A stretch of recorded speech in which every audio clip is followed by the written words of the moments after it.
So Bill, as I've said, is our main speaker, and he's going to be exploring the question, is there a real understanding of the difference between special educational needs and disadvantage in our schools? I'm going to stop there and hand over to Bill. So Bill, off you go. Thank you very much, Erica. Right, good afternoon, everybody, and delighted to have the opportunity to work with you this afternoon. As Erica said, my background is as a head, and I was an NLE and so on. But as an NLE, I got the opportunity to get involved as a pupil premium reviewer, and that's now something that I continue to do. My headship was in London, but 4 years ago I've moved down to the southwest, and I'm now working across a wide range of schools across the region. But while I was in London, I worked at the National College, so I managed to do quite a lot of work across London and the southeast. But some of it was national. Indeed, we actually managed to do some international work as well through the National College. So looking forward to this. I have to say, all of the work around disadvantage and pupil premium is a huge, huge passion of my own, and been fortunate in the last 3 or 4 years to support a lot of schools and lead a lot of training as well. So I'm going to share my screen as well. So hopefully everyone can see that.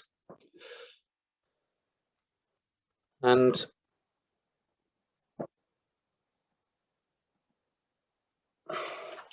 so what I want to do is to reflect. It's a really interesting question, and I'm not even sure at the end whether we'll come to an answer. But what I want to do is to help you to reflect on the attitudes that we have towards and the strategies we use in school in relation to pupils who have special educational needs, and also those who we label as disadvantaged. And thinking about both attitudes and strategies, are they the same? Are they similar? Or are they different when we look at those sort of two key groups that we have within our schools? So I want to challenge your thinking. So, you know, what can we learn through reflection of our own practice? But also, what are the challenges and the pitfalls when we start talking about groups of children and comparing and different groups with how they may, the issues that they may face and so on. I'm just going to start for the first few minutes just to sort of look at some of the vocabulary that we use and some of the definitions. So my challenge is, do we actually know what we're talking about when we use these labels? And I very purposely use the word labels.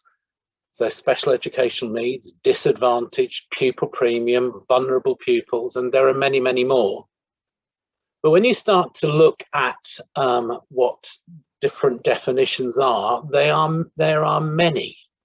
So here's, for example, the DFE definition of SEND from the Code of Practice, one that I'm sure most of you are really well versed with.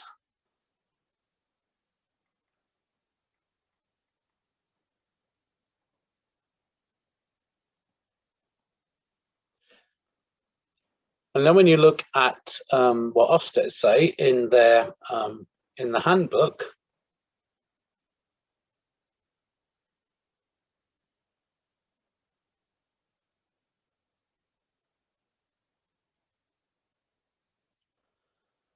now when we start looking at disadvantage, the DFE make their definition based on it's in the conditions of the grant document, the pupil premium grant document, and it splits it into the three groups that people I'm sure are well aware of, including the ever six,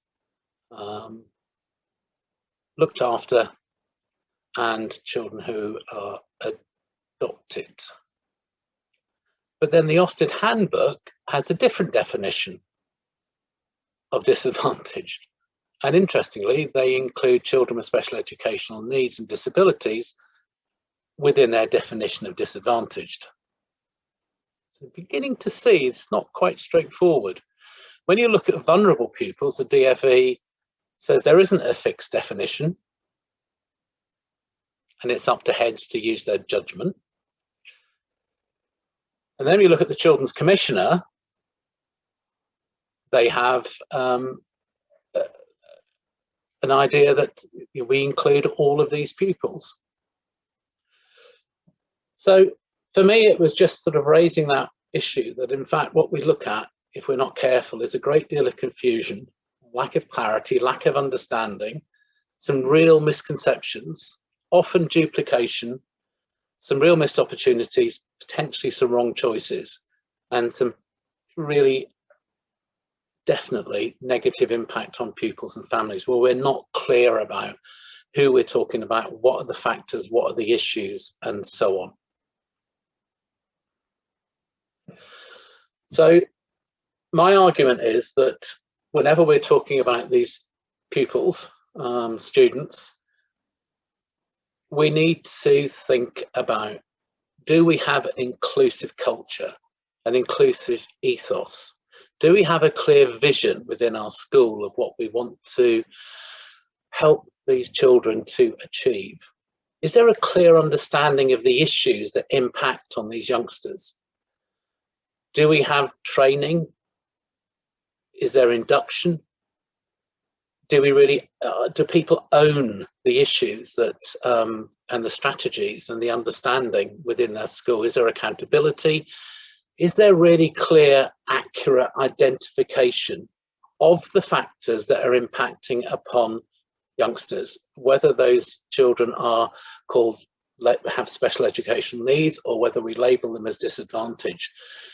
In some respects, I feel quite strongly that it's about the identification. Do we understand the factors that are really, really impacting on them?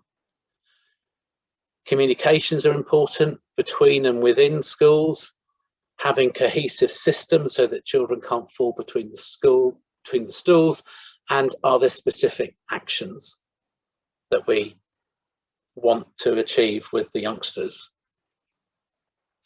Just a little brief bit of update. I'm not going to share with you all of the outcome data because, you know, that's so well out in the media and so on, but just to get an idea of some of sort of the contextual information, just have a look at some of those.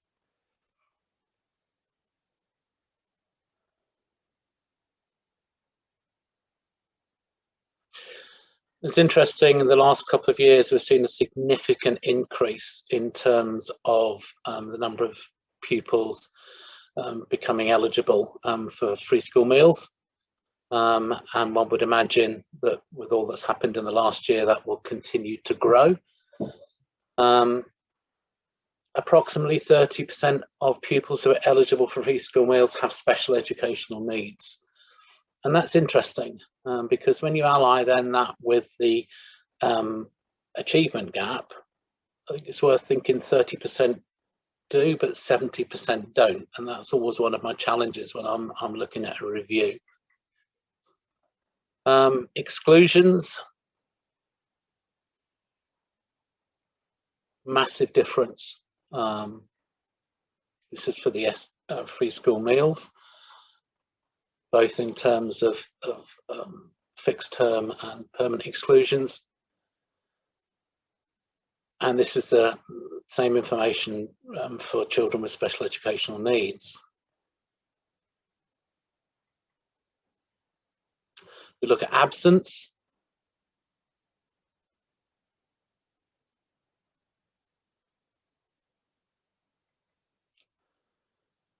And again, absence for children with special educational needs. So there's an awful lot of things impacting on these youngsters that must have an impact on their ability to achieve. And I'm going to introduce my sort of phrase, which is, you know, these are the things that are the barriers, but I see them as barriers to achieving their potential rather than perhaps the phrases most often used, which is their barriers to learning. I think it's about barriers to achieving their potential. And there's some really interesting things that come out of this data, which we'll unpick as the session goes on. This is some other sort of information about reading, which obviously with the new framework, reading has come right back to the top of the tree in terms of importance in schools. But 1 in 4 children leave primary unable to read well, so that's a sort of a broad judgment in terms of those who reach the expected standards, but it's about 40% for those from disadvantaged backgrounds. Free school meal pupils, 12% below non-free school meals on the phonics screener at the end of year 1. This is interesting. 1 in 8 disadvantaged students don't own a single book of their own. And that is a really worrying statistic. And yet we sit on somewhere around £2.5 billion of pupil premium grant. A very simplistic way is to give the children some books that they own. We're not expecting them back. And then when you look from the National Literacy Trust, their research shows that children who have books of their own at home are 15 times more likely to read above the expected level. So those 2 bits of information immediately to me are just like, okay, we need to reflect on this. And one of my challenges for this, when we're looking at what we call disadvantaged pupils, is how we use that pupil premium grant effectively. How do we use it in a flexible way that's not year on year we're using it in the same way, but we're actually using it to focus on the evidence and the needs of the pupils we've got. And that last quote, about 62% of people entering prison were assessed as having a reading age of 11 or below. That's scary. And so everything that we can do to sort of boost the reading is, I think, key. And this is a slide that I'm sure many of you know from the Sutton Trust.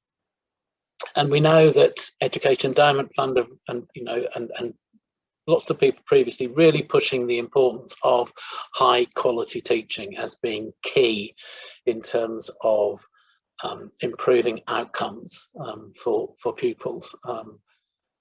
But the key thing that the actual study talks about and shows that it's actually the poor teaching that children who have additional needs and so on, they are the ones that really struggle more with poor teaching. And it's the poor teaching that can be the devastating factor. So within your schools, you have lots of different hats, I'm sure, and these are some of the hats you might wear. It might be, we've got disadvantaged students we look at, might have students who have English as a second language, we may have students who are experiencing safeguarding issues, children with special educational needs of all sorts of different types and so on. But what we want to do is have a really clear understanding of the needs of the pupils within each of those hats, but then to come together in a collaborative way without losing at all the understanding of the needs and the factors impacting on these youngsters, but to try and bring it all together into a cohesive approach where we're making the best use of each other's skills and we're communicating and so on. Okay, so the bulk of what I want to talk about is this model, which I put together, we put together here in terms of enabling schools to review, to reflect and review their approaches. And originally it was a poster that we used in staff rooms, and now it's evolved into this model. We've extended it, developed it, and so on. And what I want to do is to go through these headings for you to reflect, and going back to the original question about SEND pupils and those children we label disadvantaged. Is what we do similar, the same, or different?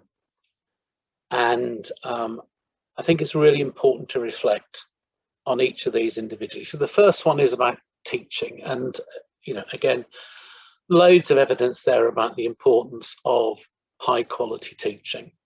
And then it challenges, doesn't it, in terms of, are the pupils who perhaps need the highest quality teaching, are they the ones actually getting those teachers?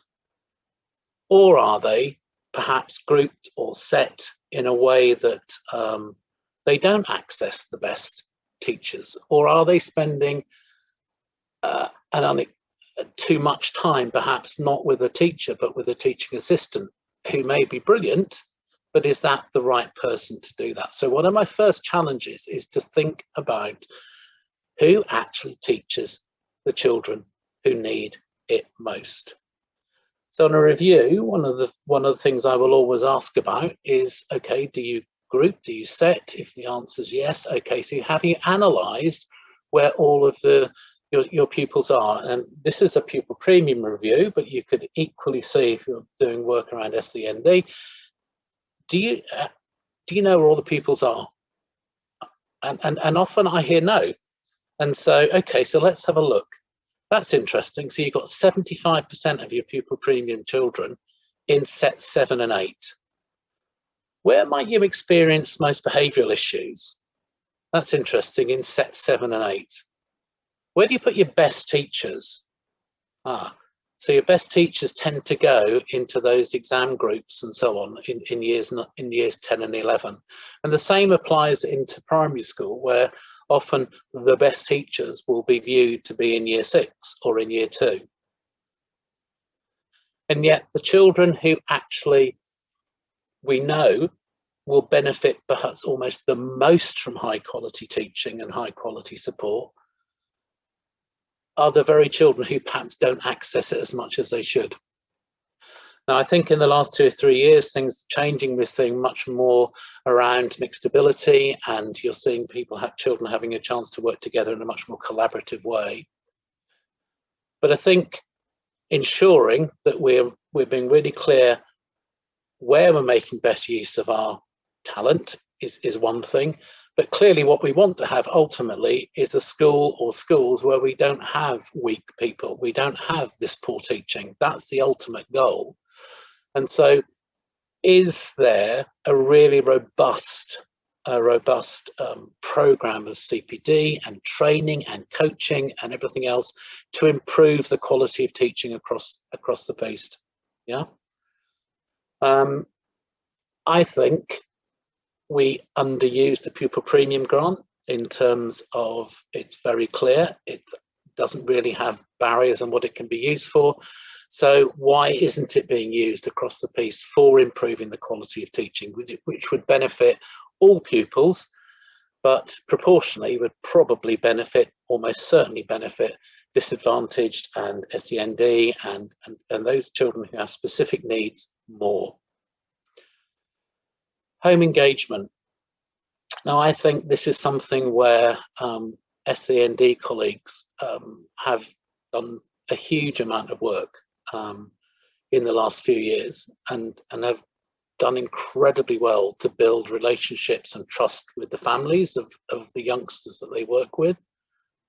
I don't think it's the same with our disadvantaged students. I don't think that's exactly how it works. I think for many of those families, and this is a giant generalization, I think school can be a difficult place. They may feel anxious about being in school. Their own school experience might be difficult and so on.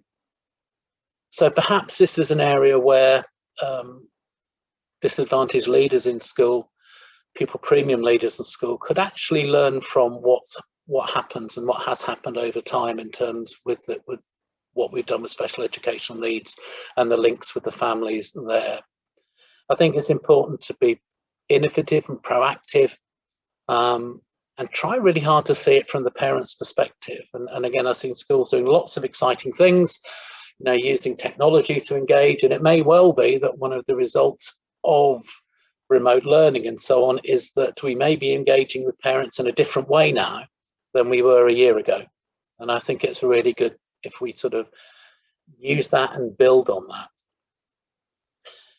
Within all of this, there is always a real big health warning, because whenever you start sort of grouping children in any way, then there are always children just above that group who don't come in. So pupil premium is a classic example. All of those children who don't eligible for the pupil premium, but indeed have all of the same factors that perhaps many of the pupil premium children do. Yeah, so that's a significant thing just to keep in your head. Evidence-based strategies. This is another thing that you know, again, has come really to the fore. So thinking about, do we just do things in school, whether it be through interventions or the strategies we use, because we've always done them? And that's applicable for all pupils. Or are we actually looking at the research and the evidence and makes us think, actually, we could do this a better way. We could do this in a way that will improve things for the children. And just doing things always one year after the other without really reflecting on the needs and what other things are out there in terms of where other schools have managed to achieve things in a particular way. So it's looking at that comparative information, you know, through the families of schools, through all the research the EF provides, and so on. So really thinking about not, can you think beyond what you've always done? Okay, so here's one of my biggies now. Barriers to achieving potential, you know, rather than barriers to learning. And I think with all pupils, I think for us to really, really think about what are the actual factors?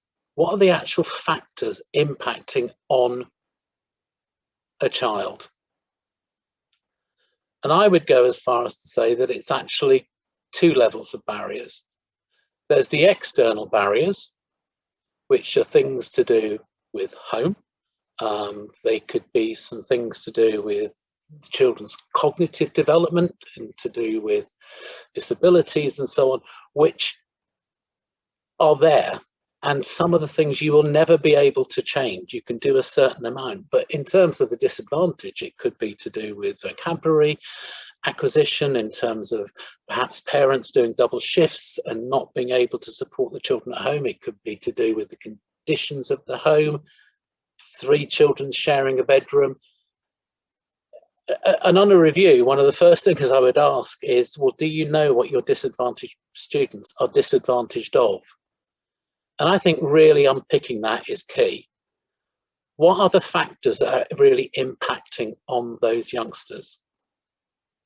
And what are the ones that you really can do something about? Those are external. I think there are also internal barriers, yeah, internal barriers to achieving potential. And some of those will relate to making assumptions. Some of those will relate to perhaps not having high enough expectations. Some of those I've already talked about. I think is where we automatically assume both pupils with special educational needs and pupils who we label disadvantaged, which is a label I would love to get rid of altogether. But for those pupils, you know, who have these factors, that can be really challenging for them, I think, in terms of how we think about them and how we make assumptions about them, how we almost treat sometimes these students as a homogenous group. Now, again, I see this one of these differences now between what we do with SEND and what we do with disadvantage, because with SEND, I think it's become much more specific. There's a real clarity about the different issues, the different types of special educational needs those children might experience and how that can impact on their learning. I don't think we do that for disadvantaged pupils. I don't think we have that clarity in the same way. And I think often those pupils will get lumped into a homogenous group. So can we learn from what happens with one group of children with this other group of children? So for me, it's the factors. What are the factors? What are the things that are happening externally and what are the things happening internally? If they're grouping and setting and these children are always working perhaps with the least experienced or perhaps the most effective teachers, then that's an internal barrier. Attitudes can be an internal barrier. Assumptions can be an internal barrier. And I think that's what we have to challenge. We have to challenge those things within our schools.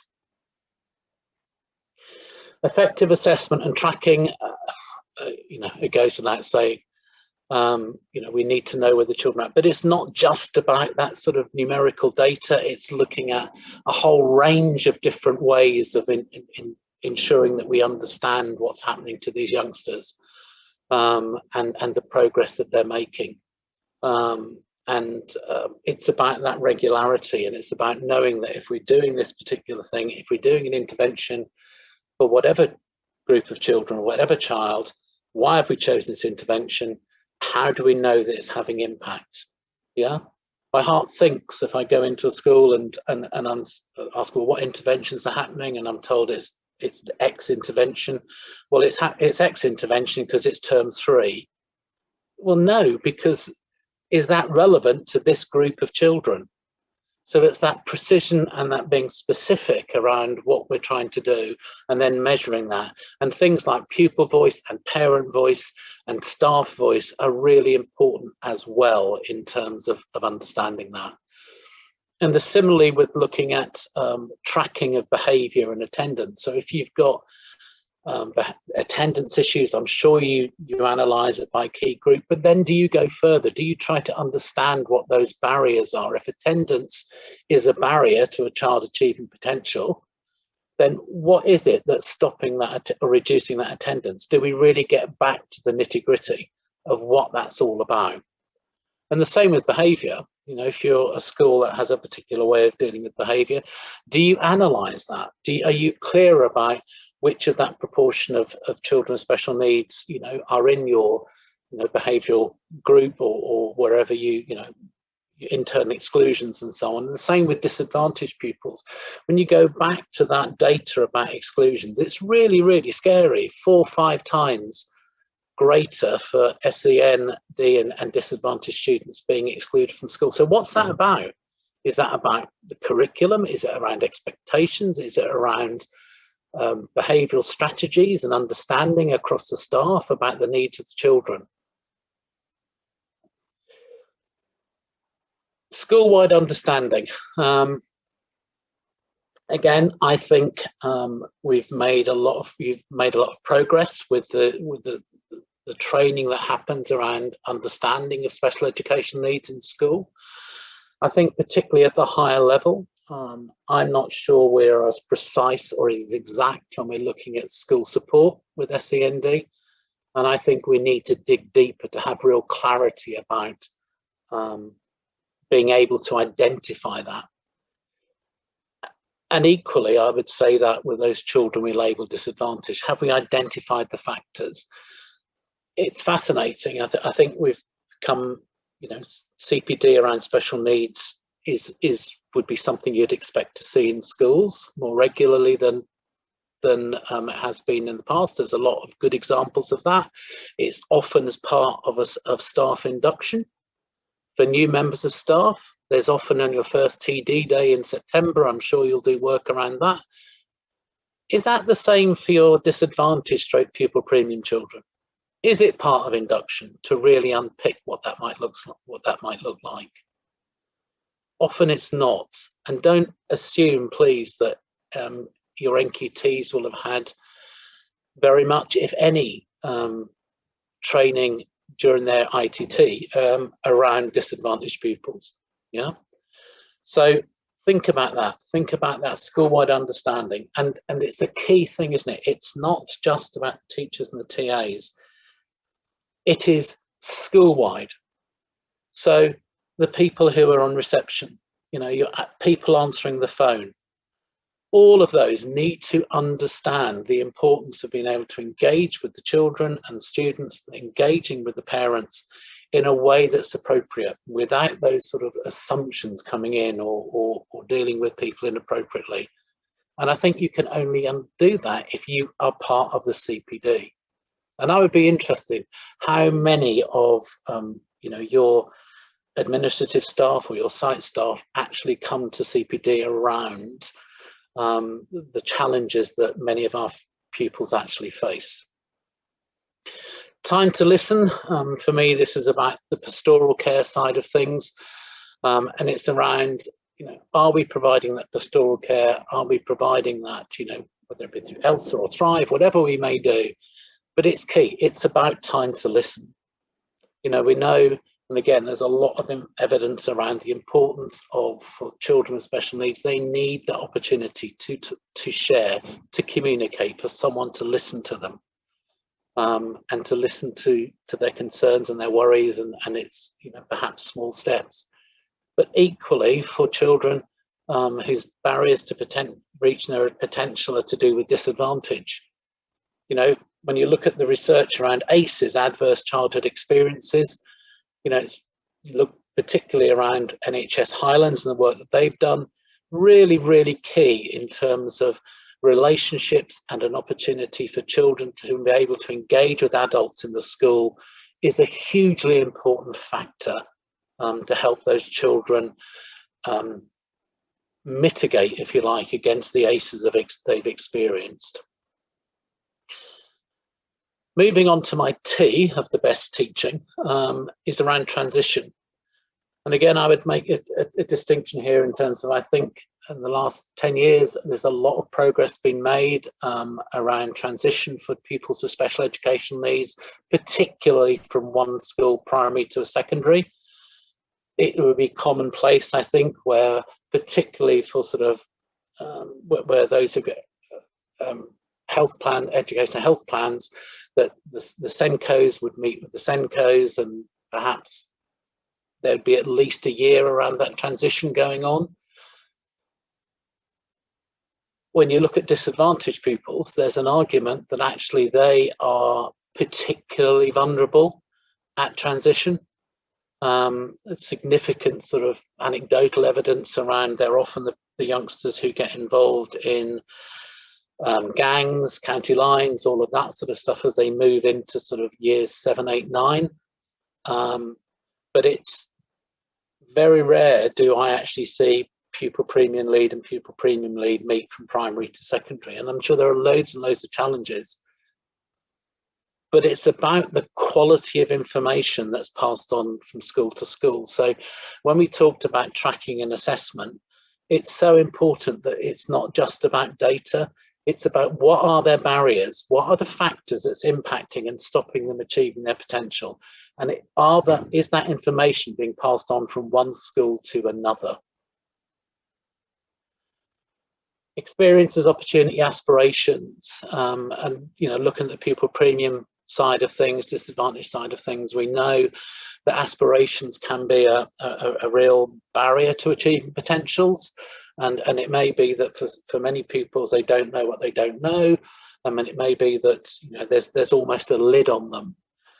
And both for SEND pupils and for those pupils who we label disadvantaged, let's remove those lids. Let's make that everything is possible. And you just see some amazingly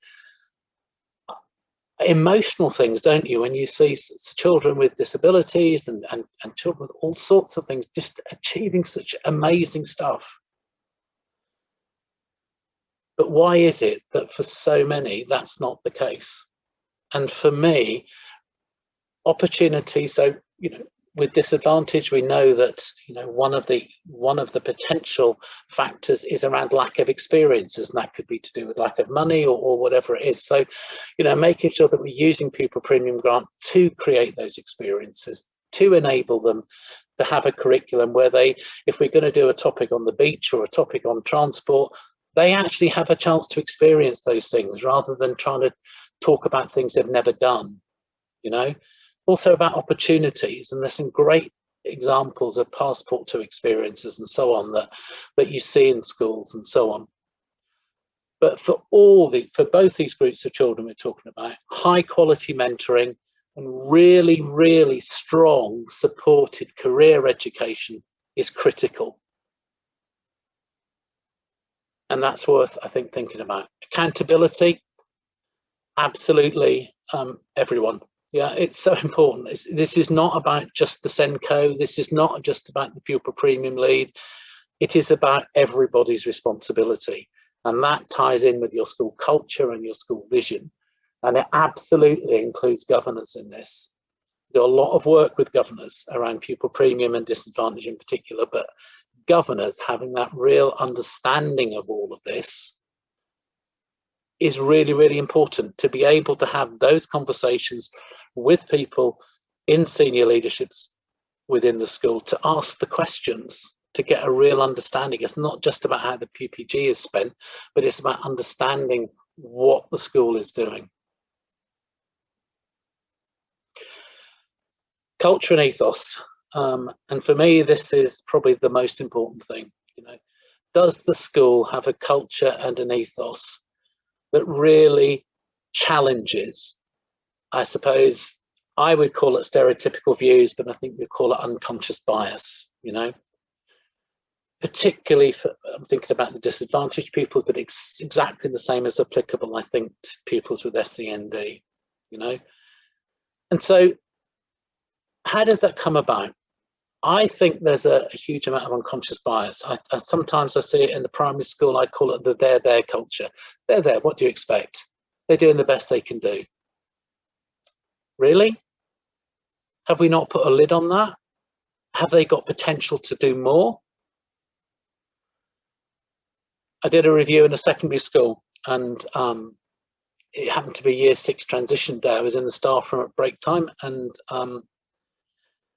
I think it was a learning mentor came in and was just, oh my God, have you seen who it is? Oh no, I can't believe it. We've got another one of them.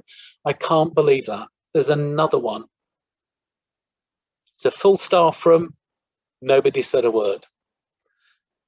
Turned out that this was the third child, this is a Year 6 child, transferring up the following year. Two older siblings had been in school and had been very challenging. But the scary thing was that, that seemed to be an okay thing to do, because it seemed, I think from that person's perspective, they'd already made their mind up about the child. But probably even worse was there wasn't one person in that staff room, and there were 2 deputy heads there, who challenged that. So one of my questions is, do you have an ethos and a culture where stereotypical views and unconscious bias towards any groups of pupils are actually challenged, and challenged rigorously? So that with the disadvantage, you're looking at those the unconscious bias around low achievement, low aspirations, behavioural issues, family context, and so on. So it's about getting out of that, I think, across the piece. High expectations, we touched upon that already to a degree, but it's so important that we have the highest expectations for all our pupils. And, you know, if we're making sure that we're giving those children a chance, you know, there's a vocabulary gap and all the rest of it. Well, if those children have a chance to engage with pupils who perhaps have a richer vocabulary, then they will learn from that. Yeah. And it's about high expectations all the way through. Yeah. And you know, if it's these lovely, what we call middle prioritizing children, and someone says to me, well, they're where they need to be. Yeah. Are they? Actually, have they got the potential to go further? And for me, that's another thing that we should be challenging. Reading and oracy for all pupils, you know, is key in terms of, can we find ways to support reading at home? Can we find ways of developing vocabulary? Because it's no doubt that it's one of the key barriers to pupils achieving their potential. There's a huge amount going out there through the English hubs and all sorts of organisations, but that to me is another key part, and I'm really pleased that, you know, Ofsted have raised reading again to being this key priority, because in terms of that phrase, it's the gateway to knowledge. I think it's true. But last two is never make assumptions, you know, and I think it's too easy to make assumptions about children who have special education needs. Well, you know, again, it ties in with that their culture. Well, what do you expect? And all the rest of it. No. And the same with disadvantaged pupils, as where we label them that. Don't make assumptions. You know, loads of these children may have the potential to be hugely high achieving, have really talented and so on. But often it gets masked and it never comes through, And equally, there will be some pupils who don't receive pupil premium who have faced many of the same barriers to achieving potential. So don't make assumptions ever. Get to know the children, get to understand the factors, and find ways that we actually raise that level of expectation across our staff, and challenge when people make assumptions. One of the things that I'm seeing more and more, which is exciting, and I think it's again perhaps learning from perhaps the documentation that you've had for years around special needs, is around trying to be much more specific in the identification and the way that we document the barriers to achieving potential that we learn. And I've seen some exciting things in the last year or so where I'm seeing schools really engaging with families, really engaging with students and putting together, some call it passports, whatever you want to call it, but this is where we're identifying what the barriers to achievement, achieving potential are, but equally asking the child, these are the things I'm good at. These are the things I'm really interested in. This is what I want to do. And so you're building up that picture, and through that, I think you start to diminish that making assumptions because we know more. And I think it also enables us to raise those expectations and to engage with the youngsters in a much more direct and empathetic way. And finally, leadership. I mean, there's no doubt that leadership at every level, and absolutely including governance in this, phase leadership, department leadership, but at every level, leadership is key in terms of that shared vision and really making sure that values and the culture really underpins the strategies that supports what we do with the pupils who have particular needs or who we are labelling disadvantaged. So that's my model. I think there's an awful lot there to think about and an awful lot there to go away and challenge yourselves about and challenge within your own schools. In terms of can we learn, are things similar, the same or different? I think you must judge that. I think there's an awful lot we can learn from each other from this. I think we need to keep some real clarity and separation around identification. But I think learning from each other and learning what strategies might be effective with one group and another group, but just not making assumptions, and having the culture and the ethos where we want all these children to thrive. And we are constantly challenging this unconscious bias and the stereotyping that sadly I think goes on. Equally, there's some amazing stuff that's happening, and congratulations to everyone who does that. Erica, thank you. Thank you, Bill. I've got so many takeaways from that. But we do have a great question from Lisa, who questions whether using the label disadvantaged as an adjective rather than the person experiencing disadvantage as a noun, do you think this has an impact on the young person and the family in terms of subconscious bias and assumptions? Yeah, absolutely. And if I could get rid of the word disadvantage and find another way of doing that, I absolutely would. And the trouble is, it's used in so many sort of different ways by different, DFE, Ofsted, and all the rest of it. And that's why I hope what's come through is the importance of really understanding the factors. The label itself is not what this is about. It's the factors that's the key thing. And I think the point that Lisa makes is a really good one. The person who's experiencing these factors, which, could be related to the disadvantage or whatever. But I find, finding a different way to package this up would make such a difference, because I think what it means is we fear in schools, we fear talking to parents, we fear talking to pupils, because I'm not disadvantaged. What does that mean? you know? And so I think it's so important that we find a way around that, because there is potentially a massive stigma attached to the disadvantaged label, which is wrong. It's so wrong. And so I, word it in terms of the factors, word it in terms of, we really want to get to know these children. We want to get to know the family, to support in the best way we can.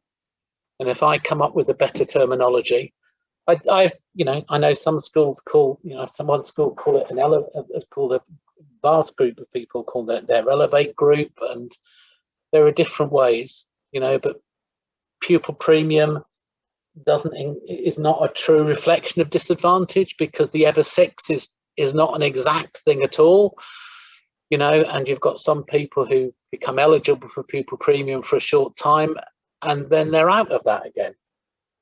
But then in terms of that label, it carries on for six years. So it's just not an exact thing at all. And I think the labeling, and I think if we can get the precision about what the factors are, then I think that's a big step forward. And if we can do that within the context of really challenging the attitudes in our school and the culture in our school, I think that will begin to make a bigger difference. I think that's so true, Bill. One thing that I've taken away is the importance of this granular approach to identification of what the barriers are and how we go about overcoming those. But at the same time, the importance of leadership in all this. Whole School Send, we run a number of leadership training webinars on every leader, a leader of Send. And I think we need to coin the same phrase for children who are experiencing disadvantage as well, isn't it? And it's great this afternoon that we've got so many governors on the call who I'm sure are going to take a lot from this. Thank you.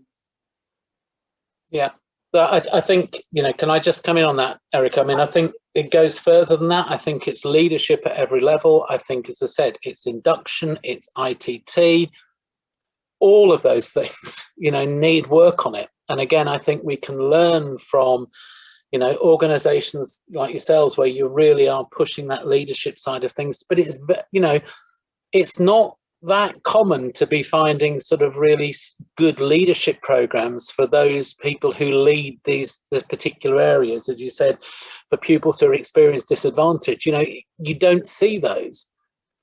It's fascinating in terms of more of my work is around that leadership, and a lot of my work is governance, which is great, but it's nothing compared, I don't think, to what's happening within the special needs world. Yes, yeah. I've got another question come in from Darren, asking about external barriers and how much should be shared with regard to safeguarding and GPDR and things, and those other issues, which we know are really important in our schools. Yeah, I mean, I think school will have to make its own decision about that in terms of how that works. I think sometimes there's just, what worries me is there's a carte blanche, we can't share that. I think those bits of information need to be looked at quite carefully in terms of what can be shared perhaps in a more general way. But I mean, Darren's right, you've got to be so careful about sort of the legal side of it and stuff as well. But I think there is potential to share more information than we do, and still stick within the letter of the law, if you like. And I just think we need to look at those bits of information, piece by piece, really.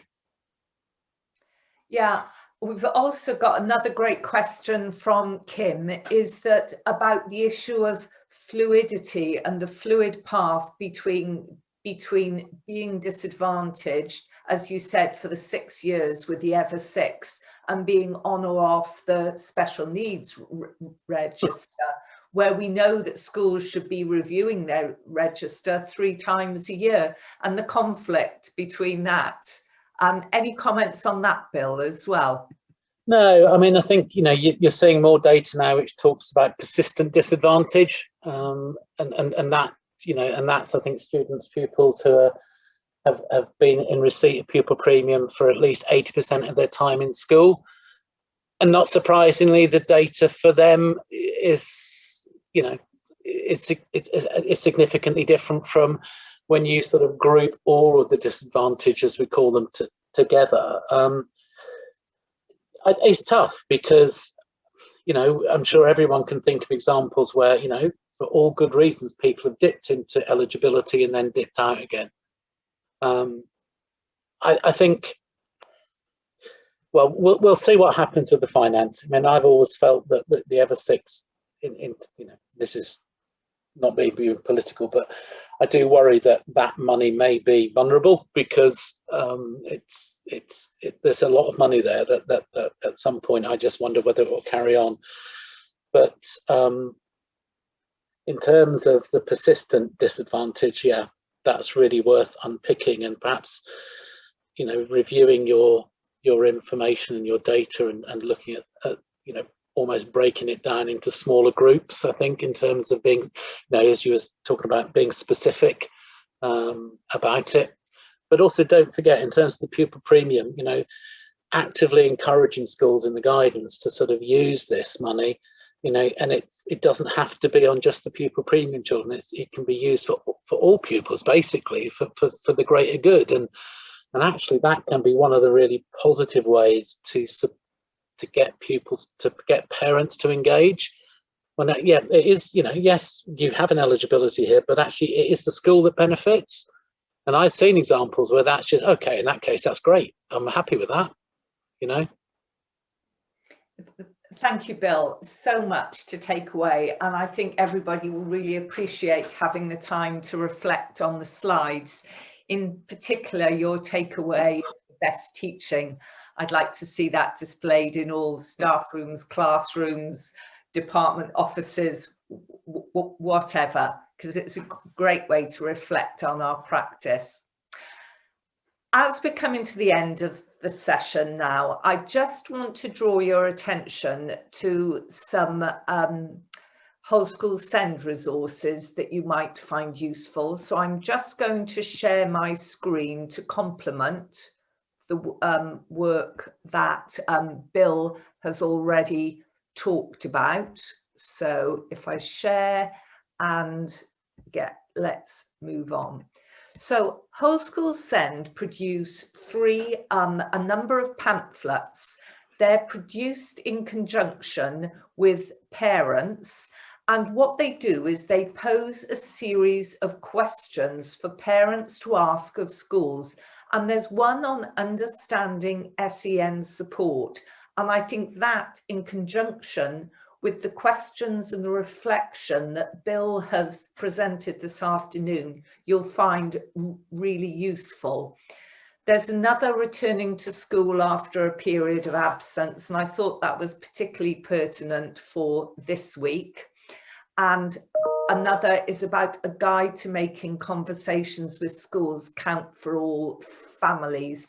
And I know that this afternoon, one of my key takeaways from Bill is about developing links with families. I think these leaflets are great to add to your parent information on your school websites. And as and when schools open up to more visitors and parents are coming into school, I think they're worth having available in reception as well. So they're just two-sided documents like that. They're freely downloadable from the Send Gateway, and these are the links for you to access them. You just join the community of practice, which I think everybody will have done already. Is that I can see Francesca nodding, and then you can download the documents. So, and there are various other frameworks and guidance documents on that gateway as well. So I'm going to stop sharing at this point. And what I'd like to do is just to finish by thanking you, Bill, for your presentation. We've had some great feedback in the chat that people have found it so useful. I've certainly found it useful, and I've got lots to reflect on.